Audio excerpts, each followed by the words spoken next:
안녕하세요. 이 시간은 우리 또 기독교 강요 칼빈 신학사상 기독교 강요 중심으로 지금 일본 창조주 하나님에 대한 지식 부분에서 지난번에 성서기자 3회일체론까지 한 것 같아요. 오늘은 D 14에서 18장 창조와 섭리 시작하겠습니다. 페이지는 12페이지입니다. 칼빈은 창조에 있어서 계속적으로 창조를 하고 있다. 하나님께서 이렇게 주장하고 있습니다. 이것은 이신론을 비판하는 것으로 하나님의 세상을 창조하시고 하늘에서 한가하게 식어 있다는 것이 아니라 지금도 계속적으로 섭리하고 창조하신다라고 생각했어요. 창조는 여러분이 알다시피 하나님께서 세상을 창조하셨다 하는 것으로 출발한 거죠. 창조는 지난 시간에도 약간 말씀드린 것처럼 창조는 빅뱅에부터 시작했어요. 여기서 지금 이신론을 비판하는 것으로, 여기서 이신론이라는 건 뭐냐면은 18세기 계몽주의 시대의 대표적인 그리스도교의 사상입니다. 여기에 보면은 성서를 비판적으로 연구하고 계시를 부정하거나 그 역할을 철저히 후퇴시켜 그리스도교의 신앙 내용을 오로지 이성적인 진리로, 여기서 이성적인 진리로 한정시킨 합리주의적인 신학 종교관입니다. 그러니까 성경을 그대로 보지 않고 이성적으로 한번 파악해보자. 그래가지고 영국에서부터 1696년에서 톨런드와 엠틴들이 주장하였고, 이어서 프랑스에서 이입돼서 볼테르 등등, 그리고 루소 등이 재창하여서 유럽의 각지에 퍼진 사상입니다. 이신론. 조금 살펴보면요, 신의 세계 창조 뒤에 직접 세계, 여기서 신의 세계라는 것은 뭐냐면은 하나님의 세계에서 창조한 뒤에 직접 세계를 간섭하지 않는다고 보는 것이에요. 그것이 하나님의 세상을 창조하시고 한가히 쉬겠다 이런 것이 아니에요. 계속적으로 칼빈은 창조하고 있다 하는데, 이신론은 하나님께서 창조하거나 그걸 간섭하시고 섭리도 안 한다 이야기예요. 그래서 영국 이신론에 해당되는 것은 반그리스도적이라는 특징으로 이신론만 해당되는데, 이런 많은 학자들이 거기서 주장하고 있다 이렇게 봅니다. 좀 쉽게 이야기하면은,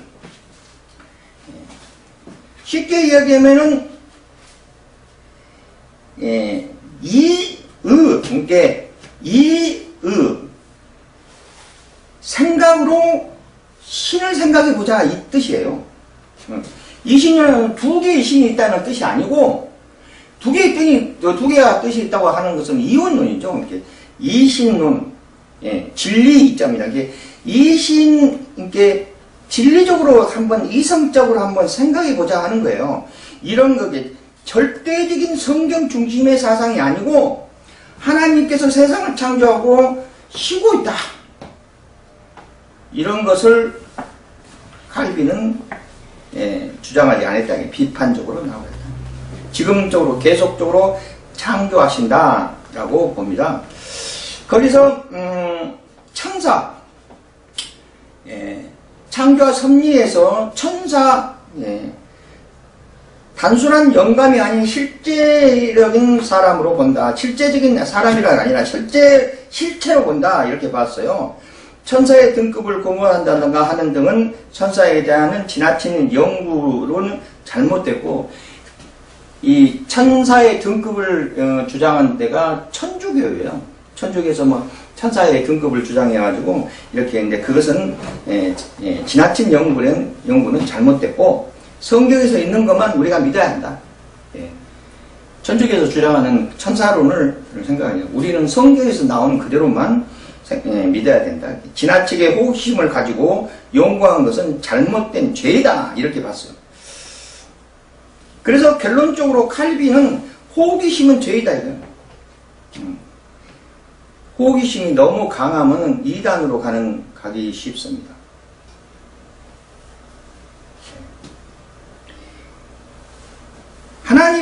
하나님과 우리는요, 뭐가 틀리냐면, 하나님은 창조주고 우리는 피조물이에요. 그래서 차원이 달라. 거기에 대한 것이 하나님의 뜻대로 가는 것이지, 너무, 호기심으로 하는 것도 안 좋다. 성경에 계시하고 있는 거 더 이상 알려고 한다든가, 연구하려고 하는 해서는 안 된다. 그대로 성경 중심주의 사상으로 가야 된다는 이야기입니다. 거기서 덧붙이고 빼고 하는 것보다는 성경 중심으로 가야 되고 그 속에서 성경적으로 성경을 성경으로 풀어야 된다. 이것을 강조하는 것 같아요. 항상 지금 이야기하고 있지만은 칼빈이 정답은 아니에요. 지난 시간에도 그 이야기 했어요. 칼빈은 정답이 아니고 여러분들이 정답입니다. 정답은 여러분들이 교과서예요. 여러분들이 가고자 하는 신앙관념에서 칼빈은 하나의 참고일 뿐이에요. 저도 여러분의 강의를 하고 있지만 저도 여러분이 가고자 하는 사역에 있어서 참고하는 거예요. 저도 강의하는 것을 참고하는 것입니다. 그래서 칼빈이 정답이다, 칼빈이 전체적으로 맞다, 이것이 아닐 수도 있는 겁니다. 칼빈은 그냥 내가 신앙에서 공부하는 데 있어서 신학에서 공부하는 데 하나의 참고서로 이렇게 하는 것이지 칼빈이 정답이다 하는 것은 아니에요. 정답은 성경이 정답이죠. 그래서 틀릴 수도 있어요. 꼭 이렇다 하는 것은 아니고 틀리는 면도 있습니다. 그래서 제가 강의하는 것은 학생들이 물어봐요. 저한테 칼빈주의자이십니까? 칼빈주의자가 아니죠. 신학자지, 신학자. 신학을 강의하는 강사입니다. 칼빈주의자는 아니죠. 칼빈주의자의 성향은 또 따로 있어요. 나중에 칼빈에 대한 것을 가르치면서 칼빈주의자에 대한 것도 설명을 해드리겠지만은 칼빈주의자가 아닙니다. 칼빈을 가르치는 거지.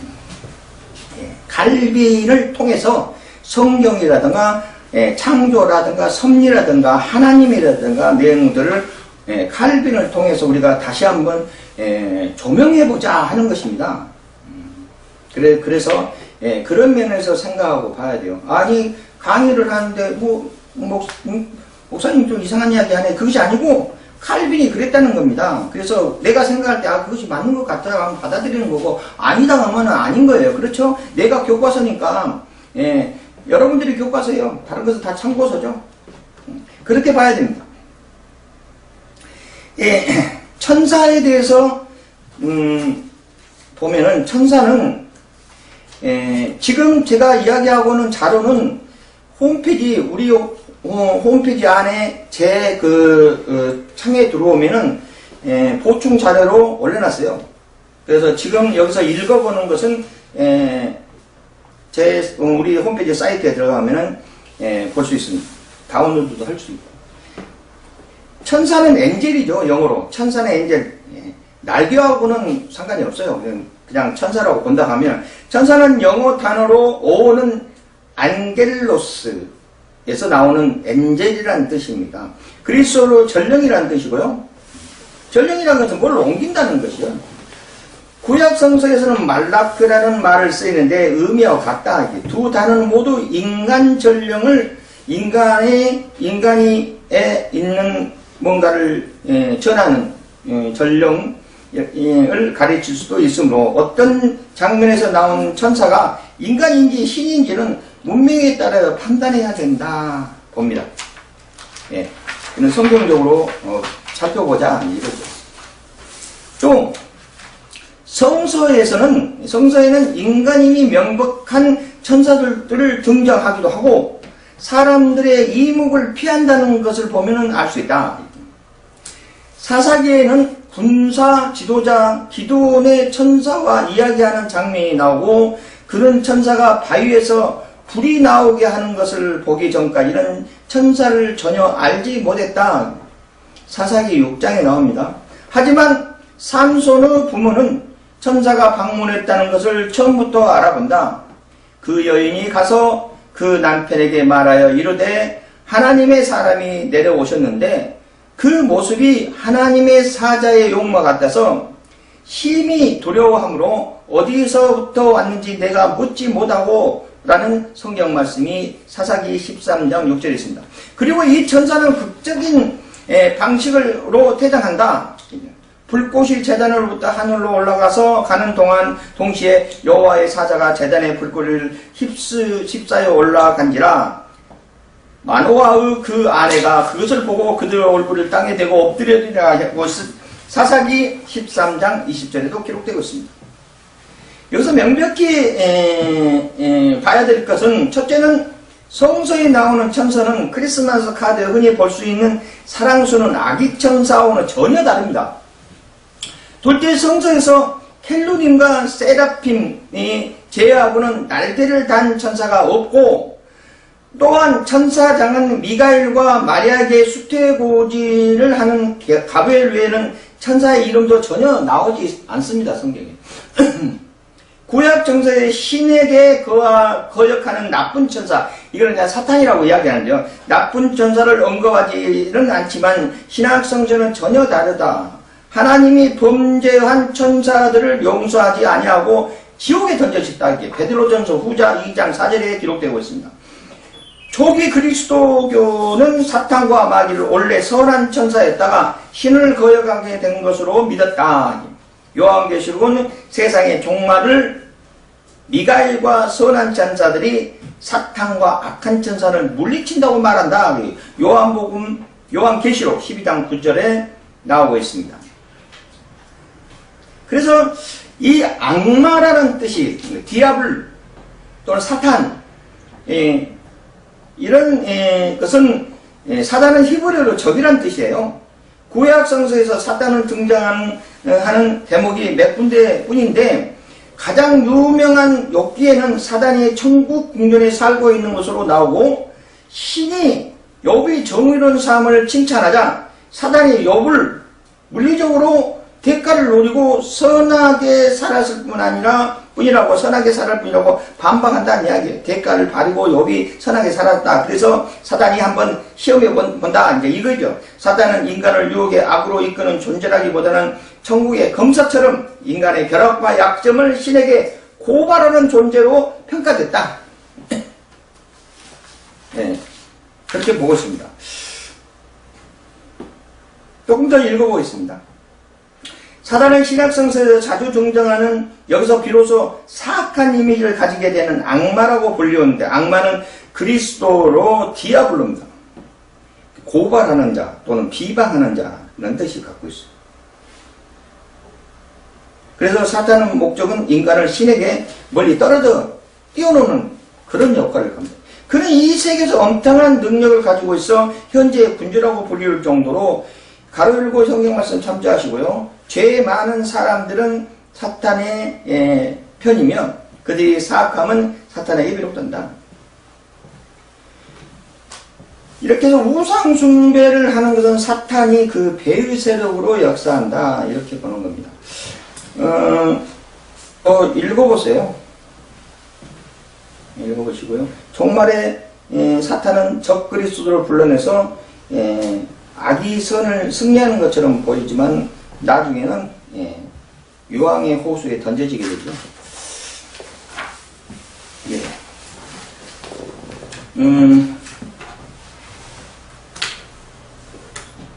그래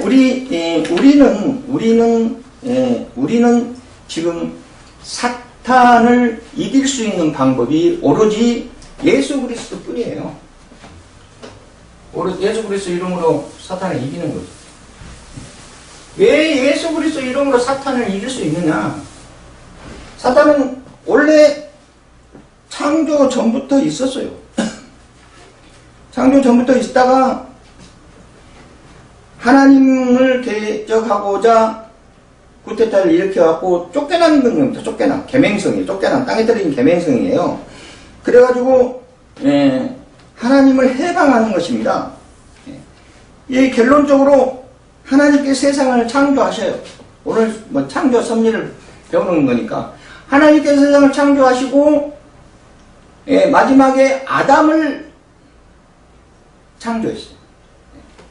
아담을 창조했는데 아담의 또 갈비뼈를 뜯어다가 하와까지 창조하죠. 근데 그 아담이 어떤 이냐면은 사람이에요. 사람. 우리하고 똑같은. 근데 그 아담이 하나님의 형상으로 지음받았어요. 그러니까 아담의 후손이 우리예요. 아담의 후손이 우리니까 우리는 우리의 모습은 하나님의 형상을 닮은 자들이에요. 우리가 자부심을 가져야 됩니다. 인간은 하나님의 형상을 닮은 자들이에요. 예. 그 속에 이제 내적으로 예수를 믿고 구원받았느냐, 하나님의 원죄를 용서해주고 속죄함을 입었느냐에 다르지만은 우리는 모든 인간은 다 하나님의 형상으로 지음받은 모습들이에요. 그러니까 아담이 이제 그렇게 지어서 세상을 다스리라 그랬어요. 세상을 다스리라는 하나님의 목적은 뭐냐면은 영광을 받기 위함이었어요. 아담이 세상을 다스리면서 하나님께 영광을 돌리는 그런 모습으로 인류가 번창하게 될 것을 하나님은 역사하셨다. 하나님이 계획하셨다는 이야기입니다. 그런데 하나님이 가만히 생각해 보니까 이놈의 사단이 세상에 스며들어갖고 내 것을 해방할 것 같은 거예요. 하나님이 보시기에. 그래서 아담에가 약조를 합니다. 그래서 아담이 선악과를 거기다 심어놓고 아담과 약속해갖고 정령 먹으면 죽으리라 그렇게 해서 선악과를 가지고 하나님께서 약조를 해요. 그 약속이 최초의 율법입니다. 사실은. 근데 왜 하필이면 선악과를 거기다 심어놓고 하나님께서 아담과 약조를 했을까? 그 선악과의 그 과실의 그 속성은 선악을 구별할 수 있는 능력을 가지고 있는 거예요. 정말해서 옳고 그름을 판단할 수 있는 능력을 가진 거예요. 인간이 그러니까 그냥 원리적으로 따지고 보면은요, 인간은 아직까지 악을 모르는 상태예요. 선악과를 먹지 않았으니까. 악을 모르고 그냥 자연스럽게 살아가는 입장이거든요. 자연이에요. 자연스럽게. 그냥 자연 그 자체야. 왜 자연이라고 그러냐면은 자연스럽게 가는 것이 자연이에요. 그래서 자연스럽게 살아야 되는 거예요. 그래가지고 오로지 선한 백성으로 지음받았으니까 오로지 하나님의 영광 속으로 살아야 되는데 악이 분명히 유혹을 할 것이다 이렇게 생각을 해요. 아담을 유혹을 하시다 하나님께 아셨어. 만약에 유혹을 당하면은 악의 실체를 알게 하는 거예요. 악의 실체를 알아야 건 내가 누구한테 유혹을 당했는지를 깨달아야 될 거 아니에요. 그래서 그 깨달음을 얻을 수 있는 과실과 하나님이 약속하는 거예요. 정령 이거를 먹으면 너는 죽으리라. 영이 죽는 거예요. 그래서 사단이 옆에서 듣고 있으니까 야 저거 죽일 수 있구나. 저거를 먹이면 저거 죽인다. 그리고 아담의 직접적으로 아담한테 유혹하면 안 넘어갈 걸까 하를 통해서 유혹해가지고 결국 아담이 그 과실을 먹게 됩니다.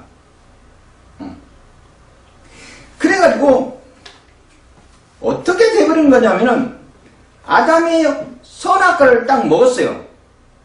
선악과를 딱 먹었는데 선악과를 꼴깍 생기다 무슨 생각이 들었을까요? 아니 선악과를 먹기 전하고 선악과를 먹은 후하고는 분명히 틀릴 거 아니에요. 이렇게 되면 거기에 중요한 속성이 들어있으니까 그리고 하나님과 약속한 것을 어겼잖아요. 그러니까 선악과를 먹기 전의 모습과 선악과를 먹은 모습과는 분명히 틀려. 선악과가 꼴까닥 생기는 순간 반드시 뭔 일이 일어났어. 무슨 일이 일어났을까요? 무슨 일이 일어났을까요? 아담이 선악과를 딱 먹는 순간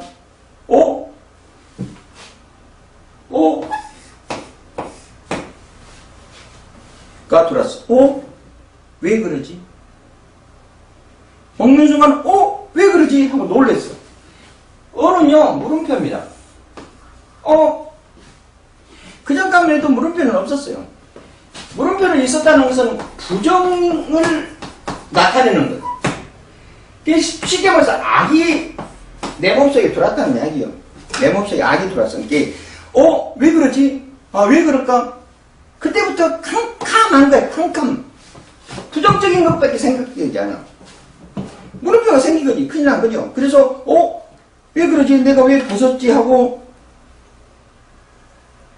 이제 부끄러운 걸 생각하게 되고, 예, 의문적인 생각하고 부정적인 것으로 간 거예요. 그래, 이 어가 나중에 그렇구나 하고 느낌표로 가야 되는데, 긍정적인 걸로 가야 되는데, 그런데 왜 그러지? 그렇구나 하고 긍정적으로 가야 되는데, 악이 딱 스며들어가고 뭐가 됐어요? 영적으로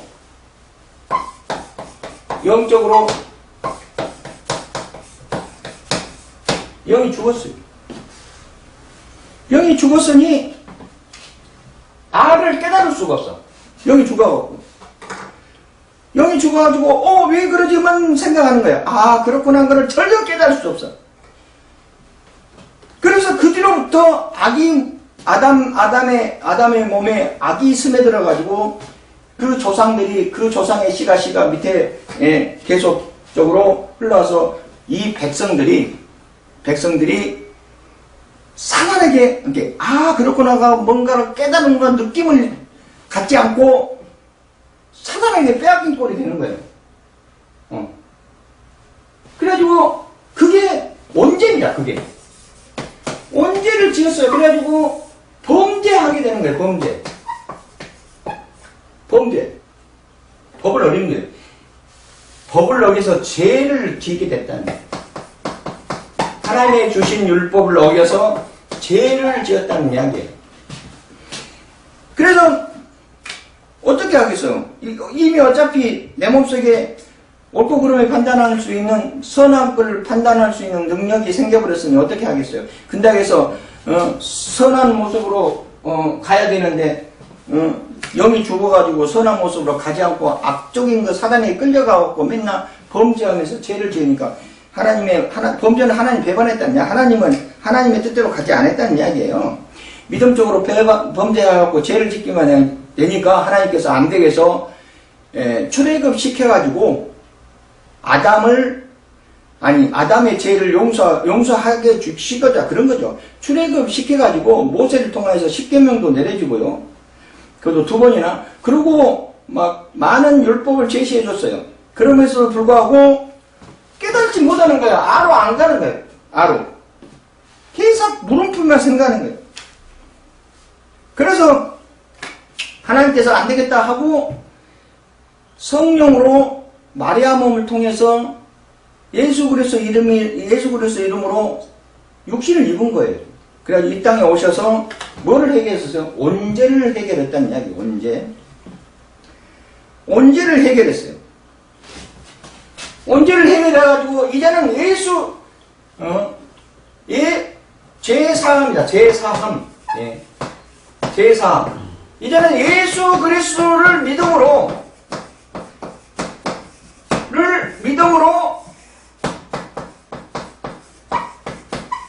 이 원죄를 해결하는 거예요. 속죄한다는 거예요. 속죄되는 거예요. 속죄. 그래서 죄사함을 받는 거예요. 그래가지고 예수 그리스도가 십자가의 사건을 통하여서 하나님께 십자가 사건에서 하나님이 그 제사를 허락하시고 우리에게 무엇을 허락하셨냐면은 예수 믿으면 원죄를 해결할 수 있는 축복을 우리한테 주시고 영생의 길로 갈 수 있게끔 역사하셨다는 이야기입니다. 그리고 지금에 와서 여기 마귀 사탄들은 지금에 와서 어떻게 우리가 승리하냐면은 예수 그리스도가 십자가의 사건을 통해서 사단과 대적 속에서 승리하셨어요. 부활하셨거든요. 죽음에서. 그래 사단이 최종적으로 술수는 뭐냐면 모든 걸 소멸시키고 모든 걸 죽이는 거예요. 근데 예수님께서 십자가의 사건으로 통하여서 3일 만에 부활하셨기 때문에 세상을 이긴 겁니다. 마귀 사탄과 대적 속에서 승리하셨어요.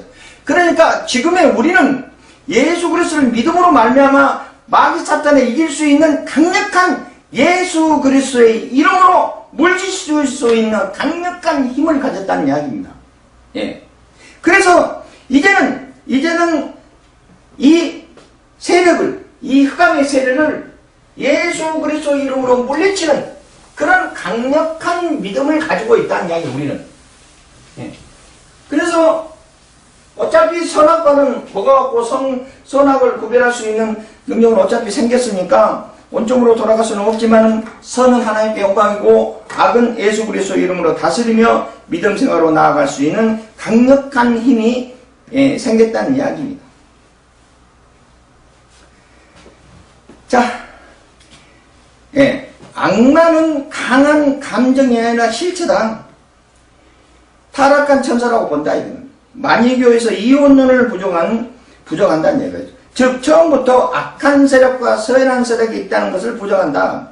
그러니까 이혼론을 부정하는 거예요. 이혼론. 만이교에서 이혼론.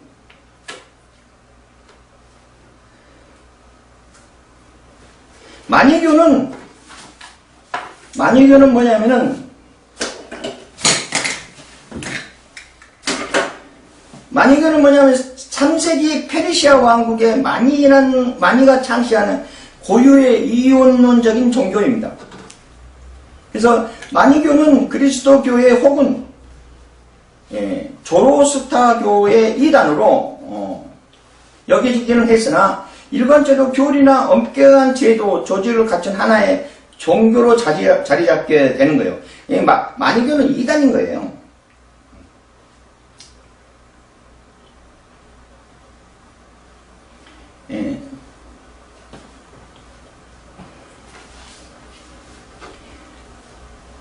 그래갖고 만이교 선교활동을 보면 첫 단계 방해를 받지 않았으나 후에 페르시아 왕국으로부터 박해를 받기 시작하게 됩니다. 그래서 만이교들이 빛을 비추는 자의 고통 또는 만이의 순환이라고 부르는 21구간 재판을 받은 뒤에 제자들과 함께 최후의 메시지를 남기고 죽었다.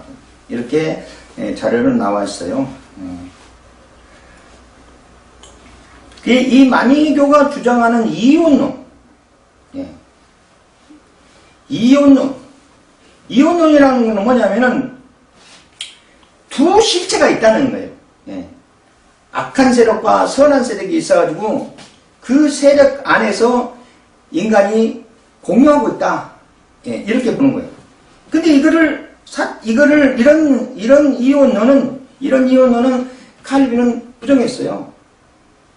원래 하나다. 이거 하나님께서 모든 것을 하나로 이렇게 움직이고 사탄도 하나님께서 쓰시는 건데, 그렇게 움직이고 가는 건데 무슨 이혼론이냐. 이게 악한 세계 따로 있고 선한 세계 따로 있어가지고 처음부터 창조 때부터 따로 있어가지고 그러지는 않는다.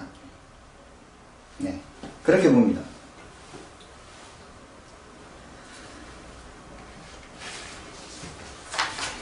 여기서 우리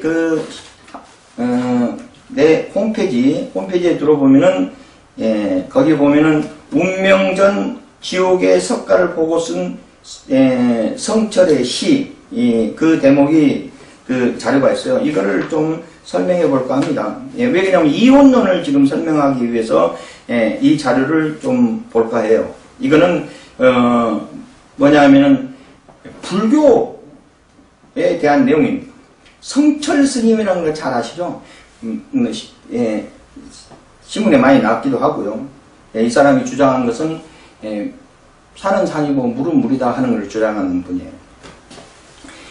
초인적인 국기 수행과 용맹 전진을 통한 큰 깨달음을 얻어서 성불의 경기를 이뤘다는 성철 스님. 경계에 이뤘답니다.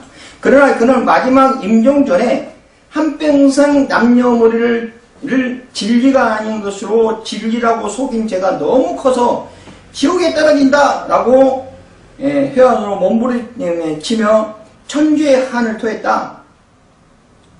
그랬답니다. 과연 그가 도를 깨달은 실체는 무엇인가? 이 내용은 조선일보 1993년 11월 5일 15면에 나와 있고요. 동아일보에도 나와 있고요. 경향신문도 나와 있고 중앙일보도 나와 있고 도서출판의 삶과 꿈에서 누범상이 지은 도서출판의 책에도 나와 있습니다. 이게 그냥 하는 소리가 아니고 이거는 신문에 나온 내용이에요. 실질적으로. 그래서 여기 앞에 생팽기강 남녀군, 이건 한문으로 이제 이야기하는 건데요. 평생 남녀 무리를 속여 미치게 했으니 그 죄업이 하늘에 미쳐 수미신보다 더 크구나. 불교 말에는 무슨 수미신이 있는가 봐요. 산처로 불의 아비지옥으로 떨어지니 한이 망갈래 같구나. 한 덩이 물에 붉은 해가 푸른 산을 걸렸구나. 이렇게 읊었다는 이야기입니다. 그리고 조계종 종전에 있던 1987년 부처님 오시는 날 법어에서 어떻게 또 이야기했냐면은 사단이여 어서 오시옵소서. 나는 당신을 존경하는 예배합니다. 당신을 존경하고 예배한답니다. 당신은 본래 부처님입니다. 라고 신앙고백을 했어요. 예, 사단이 부처님이랍니다. 사단이 부처님이라고. 야, 이거는 조선일보 1987년 4월 24일 7면에 경향신문 1987년 4월 23일 9면에 실었던 내용이에요. 그 다음에 대한불교 조계종 종종 사서실에서 큰빛 총서에 실려져 있고요. 1편에 서울시사면 1994년 페이지 56페이지에서 59페이지에 실렸던 내용이에요. 그래서 운명전에 지옥의 석가를 보고 쓴 성철의 시가 있습니다. 성철의 마지막 운명전에 깨달은 시예요. 운명하기 전에 시를 읊었다는 이야기, 최후의 말을 한 거예요. 예, 읽어보겠습니다. 석가는 원래 큰 도적이요 달마는 작은 도적이다. 서천에서 속이고 동토에 기만하였네. 도적이여 저 한없이 어리석은 남녀를 속이고 눈을 뜨고 당당하게 지옥으로 들어가네. 한마디 말이 끊어지니 일천성 소리가 사라지고 한 칼을 휘두르니 만리의 송장이 줄비하다.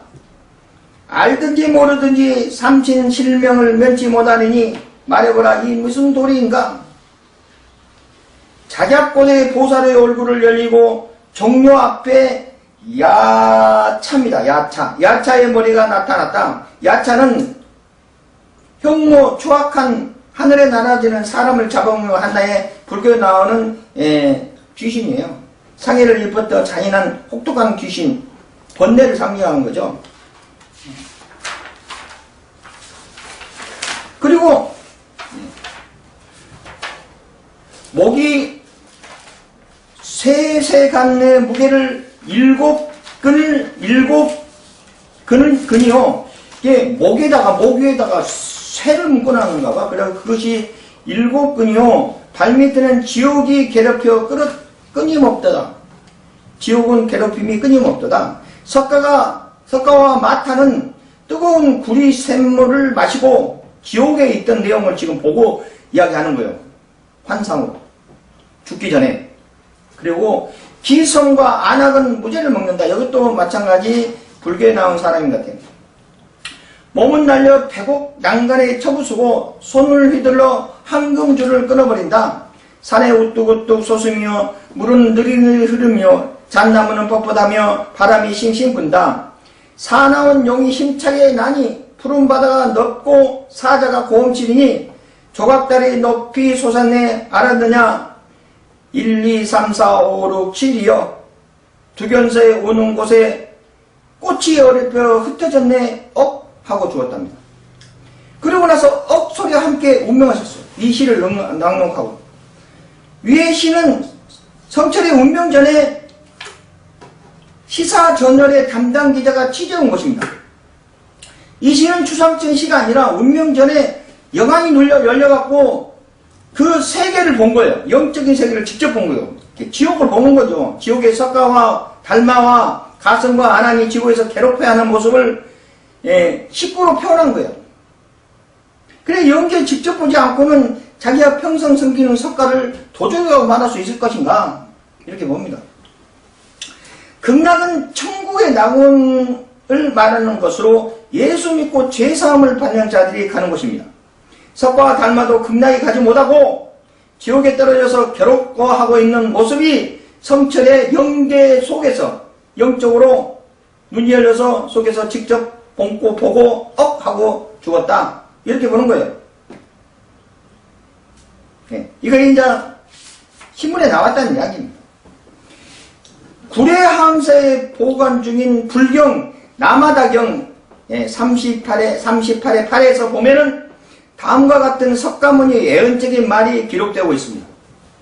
이거는 불경에서 나오는 내용이에요.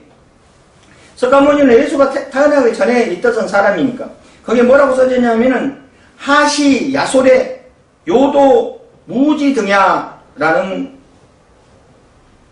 것이 있어요. 야소에는 예수를 말하는 것 같아. 말이 놀랍게도 법전 불경을 해석하면은 뭐라고 나오냐면 언젠가 예수께서 오시면 내가 깨달은 도는 기름 없는 등과 같이 쓸모가 없다 하는 뜻이에요. 예수가 나중에 오면.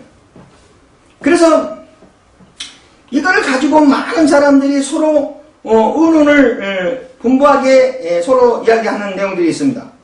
석가가 일멸하기 전에 이렇게 불타기 전에 최후의 한 설법이 나오는 말인데 이처럼 석가가 마지막에 자신을 깨닫고 가르쳐왔던 불교 모든 가르침을 부족하고 간 거예요.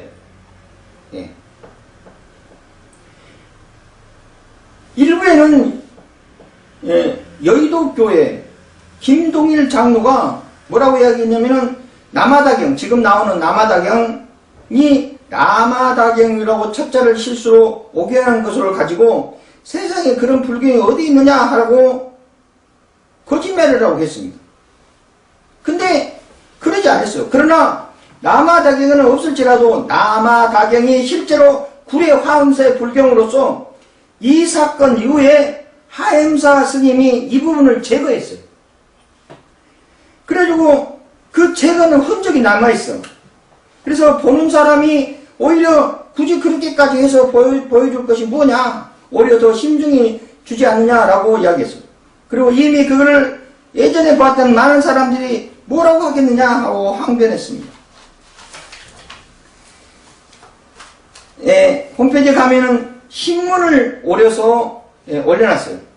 거기 빨간 줄에 보면은 사탄이 어서오세요. 나는 당신의 존경하는 에베입니다. 당신은 본래 거룩한 부처입니다. 라고 했다 하는 내용들이 증거자료로 있고요. 또 뒤에 보면은 또 신문을 오려서 좀 더 자세하게 크게 보이게끔 해놨습니다. 그래서 성철 스님이 말이 지옥에 석가가 많았다고 했고 1987년 부처님이 오시는 법어에서 성철 스님은 사단이여 어서 오시옵소서. 나는 당신을 존경하며 예배합니다. 당신은 본래 부처입니다. 라고 신앙 고백을 했다는 말입니다. 이것은 성철 스님이 말이 노망이 아니다. 그 말이 맞다. 이거는 조선일보 1980년 4월 23일 7면에 기록되어 있고 경향신문 1987년 4월 23일 9면에 기록되어 있고요. 큰빛종소 대한불교 조계종의 종소 사서실에 큰빛종소에 기록되어 있고요. 서울사삼 1994년 페이지 56페이지에서 59페이지에 기록되고 있습니다. 자, 오직 우리 죄를 사함받고 영생을 얻고 천국으로 갈 수 있는, 그렇게 극락으로 천국으로 갈 수 있는 유일한 길은 오직 예수 그리스도를 나의 구주로 삼는 길밖에 없을 것이다. 이렇게 우리는 봅니다. 뭐냐면은 요한복음 14장 6절에 있는 내용처럼 예수께서 가라사대 나는 길이요 진리요 생명이니 나로 말미암지 않고는 아버지께로 올 자가 없느니라 라고 기록되어 있는 성경 말씀을 뒷받침되고 있습니다. 이렇게 불교에서 깨달음을 얻었다는 스님이 이렇게 지옥 같다는 내용, 야, 충격적이죠? 예, 지옥 같다는 내용을 말하고 있는 것입니다. 또 특히 이분은 무엇을 주장했냐면요, 산은 산이고 물은 물이다 라고 깨달음을 얻었어요. 예. 그러니까 이것은 뭐냐면 A는 A고 B는 B다 이겁니다. 이것이 이원론이에요. 이것이 이원론입니다. 두 개의 원이 있고 이 속에서 인간이, 이거는 예를 들어서도 이게 악과 선을 이야기할 수도 있고요. 예. 또는 양과 음을 이야기할 수 있어요. 이렇게. 예. 그렇게 해서 이원론을 주장하는 거예요. 그것을 성철 스님이 깨달음을 얻어서 산은 산이고 물은 물이다 라고 이야기했어요. 자, 우리 한번 이걸 살펴보십시오. 그러면은 이 말은 무슨 뜻이냐면은, A는 B가 될 수 없다는 뜻이에요. 그러니까 교회에서 봤을 때 목사님은 목사님이고 성도는 성도라는 뜻이에요. 예. 나는 나고 너는 너다는 뜻입니다. 지금 물은 물이고 산은 산이니까. 어떻게 보면 산 위에도 물이 있기는 있어요. 예. 백조산 같은 경우 보면은 물에 있는, 또 물 밑에 산도 있어요, 사실은. 근데 이렇게 깨달음을 얻었다는 이야기예요. 근데 우리는 이렇게 가면 안 돼요. 우리 논리적으로 봤을 때. 예. 우리는 뭐냐면은 A는 B가 같다라고 이야기해야 돼요. A는 B가 같다. A라는 매체에서 B라는 매체는 무조건 글자부터 틀리죠, 사실은요. 근데 A는 B하고 같다라고 우리는 생각을 해야 돼요. 그게 하나님의 역사고 하나님의 뜻입니다. 성찬스님처럼 산은 산이고 물은 물이고 이렇게 해버리면 안 돼. 목사님 목사님이고 성도는 성도다 이렇게 딱 가버리면 안 된다니까. 나는 나고 니는 너야 이렇게 하면 안 돼요. 자, 어떻게 해서 그렇게 우리는 그렇게 하면 안 되느냐? A하고 B하고 같으려면요, A하고 B하고 같으려면은 삼위일체론을 입각해서 삼위일체론을 입각해서 A하고 B가 같다는 것을 논리적으로 설명을 할 수 있어야 돼요. 왜냐하면 우리는 이 A하고 B가 같다는 이 내용을 우리는 실천하고 나아가야 돼. 그게 성경적이고 믿음적입니다. 왜냐하면 우리는 내가 다른 사람하고 같아야 돼. 응? 내 마음이 다른 사람하고 같아야 돼. 그래야 그 사람하고 같이 공유할 수 있고 같이 갈 수 있잖아요. 목사님과 성도님들이 같아야 돼. 응. 똑같은 마인드로 가야 돼요. 물론 틀리지만은 똑같은 생각과 똑같은 마인드로 가고 하나님 은혜 속에서 하나님의 역사를 나타내면서 나아가요. 예, 근데 A는 A고 B는 B다 해버리면 안 되는 거잖아요. 자, 우리가 주 안에서 생활을 할 때 좀 크게 합시다. 주 안에서 생활을 할 때 보면은 주 안에서 주 안에서 생활할 때 보면은 우리가 보통 믿음, 소망, 사랑 이렇게 세 가지를 실천하고 살아가요. 이게 삼위일체론의 입각에서 그렇게 가는 겁니다. 성부, 성자, 성령이 듣는 게. 세 가지 일체하는 건데 믿음을 100% 하려면은, 그러니까 A라는 매체가 B라는 매체를 100% 믿어주려면은 소망하고 사랑이 동반돼요. 이래야 100% A하고 B를 믿을 수 있어요. 근데 사랑은 요만큼도 있고 없고 바라는 것은 요만큼도 없으면서 나는 너를 믿어 해버리면 위선입니다. 거짓 믿음이죠. 이러면 A하고 B는 같다고 이야기할 수 없어요. A하고 B하고 같다는 것을 주장하려면 그를 100% 믿어줘야 되는데, 믿어주려면 바로 사랑과 소망이 뒤따라야 돼. 나는 너를 사랑하고 너는 반드시 될 거야. 그러니까 너를 믿어. 이렇게 돼야 A하고 B하고 똑같은 거예요. 사랑도 마찬가지예요. 사랑도 100% 하려면은 그에게 믿음이 있어야 돼요. 믿음이 없는데 사랑으로 사랑한다 이야기할 수가 없는 거예요. A하고 B가 아니 나는 당신을 사랑해 그러면 아이고 믿는 것이 하나도 없는데 어떻게 사랑하는 마음이 싹트겠습니까? 거짓 사랑이지. 그한테 소망도 하나도 없어. 그런데 그러면서 무조건 사랑해 이것은 거짓 사랑입니다. 소망도 마찬가지예요. 소망도 뭔가 뜻을 이루고자 하면은 그의 뜻에 대한 확실한 믿음이 필요해요. 그리고 애착심이 있어야 됩니다. 사랑이 넘쳐야 돼요. 애착심이 있어야만 그 꿈을 이룰 수 있어요. 이렇게 세 가지가 균등하게 이루어져야만이 A는 B다라고 이야기할 수 있습니다. 그렇게 살아가는 거예요. 이게 우리 삶이고 우리가 나아갈 목적이에요.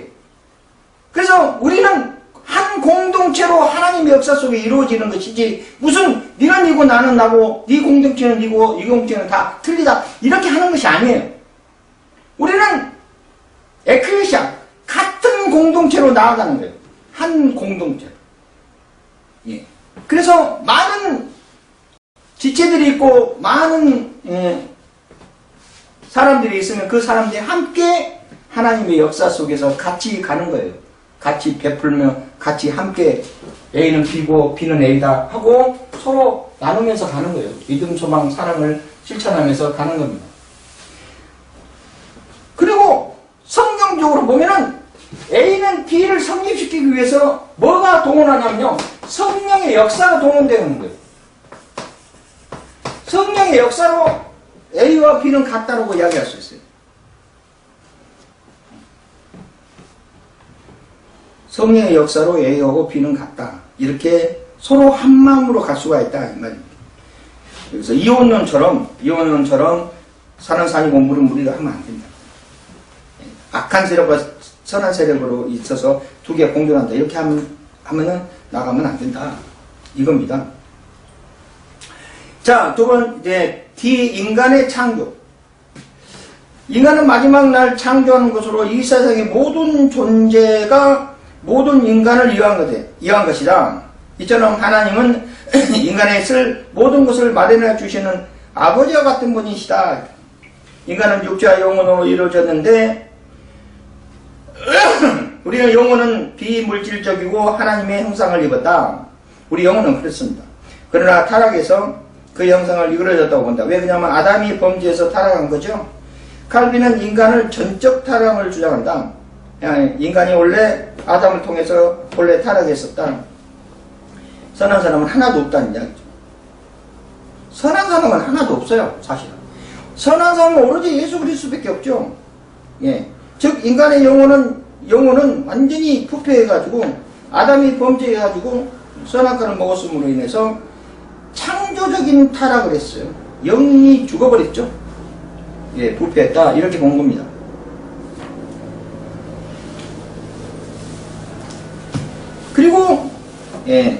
그리고 섭리. 세상에서 일어나는 모든 일은 하나님의 부성적인 사람의 표현으로 심판의 표현이다. 우연이나 운명이나 하는 것은 불신앙적이다 이라고 봅니다. 불신앙적이다 이라고 봅니다. 그래서 그리스도인들은 이 세상에 일어나는 모든 일에 하나님의 사랑의 표현을 알고 감사하며 살아야 된다. 당연한 이야기죠. 여기서 칼빈은 운명론과 같은 섭리론 차이를 말한다. 섭리는 스코어 운명론과 다르다. 스코어 운명론. 스코어 철학은요, 스코어 운명론은 뭐냐면은, 아테네에서 사도 바울과 열띤 논쟁을 벌였던 헬라 그리스도 철학의 일파입니다. 사도행전 17장 18절에 나와요. 이는 BC 300년경에 치타움에서 제논이라는 사람이 의해서 창설됐습니다. 제논은 BC 335년에서 263년경에 살았던 사람인데 이 학파는 이성을 강조하며 여기서 이성을 강조했어요. 이성을 강조하며 이성에 기초한 덕을 최고의 선으로 여겼다니. 우리가 가진 논리를 강조했다는 이야기예요. 우리가 가지고 있는 논리를 강조하며 그 진리 속에 가는 최고의 선에 가고 있는 우리의 논리를 강조하면서 최고 선에 갈 수 있는 그런 것을 여겼다니. 또 엄격하고 금욕적인 윤리를 강조하며 범신론이나 유실론을 주장했다. 유물론을 주장했다는 거죠. 유물론. 물질을 강조하는 것을 주장합니다. 범신론은 뭐냐면요. 넓은 것을 넓은 신을 말하는 거예요. 넓은 범자니까요. 넓은 신으로 봤을 때. 예. 그래서 그리스도의 십자가의 죽음은 비이성적이며 어리석은 것으로 강조했다. 예, 고린도 1장 18절과 28절에 있는 내용입니다. 이 사람들은 철학입니다. 스코어와 철학을 강조했어요. 철학입니다. 예. 그래서 이 사람들이 지금 이야기하는 운명론이 뭐냐면은, 운명론은 숙명론하고 똑같아요. 뭐냐면, 세상에서 인간의 모든 것을 숙명으로 여기고, 예정되어 있다는 게 숙명으로 여기고, 절대로 지배받는다고 보아서, 인간 의지나 자유와 창조를 인정하지 않고, 창조를 인간이 하지 않았어요. 자유론을 인간하지 않았어요. 인간의 자유의지를 부정했어요. 이 창조까지 부정한 거죠. 절대 무력하다는 것을 주장했고요. 라틴어 파툼에서 유래된 말로 운명론이라 한다. 그래서 그리스 철학 수토학파, 지금 아까 수토화 이야기했죠. 수토학파의 절대적인 자연법칙, 기독교의 예정설, 이스라엘 운명론, 노자의 육아와 천명, 역사상 등으로 숙명론에 속한 것으로 분류된다. 그래서 운명론. 수토와 철학에서 운명적인 것을 이야기하는 거예요. 운명적인 만남, 또 우연, 이런 것은 칼빈은 주장하지 않았어요. 불신앙적이라고 봤습니다.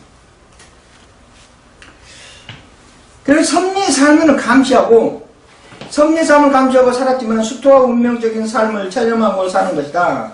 이 세상에 어떤 사람이 나쁜 일을 하는 것, 이것도 하나님의 섭리 속에 속한 것이고, 그러나 그 사람은 악을 행하기에 심판을 면할 수 없다. 또 의사가 실수로 환자를 죽였을 때 이것도 하나님의 섭리며, 그러나 마찬가지로 그는 실수에 대한 책임을 면할 수가 없다. 이 세상의 모든 일은 하나님의 섭리이기 때문에 자기가 다른 사람을 도와주는 것은 하나님의 힘부름일 뿐이며, 잘못된 것은 모두 하나님의 뜻이고, 잘된 것은 모두 하나님의 뜻이고, 잘못된 것은 모두 인간의 잘못이다 라고 이야기했습니다. 자, 여기까지 하고 다음에는 신정론에 대해서, 신정론의 문제에 대해서 강의했습니다. 수고하셨습니다.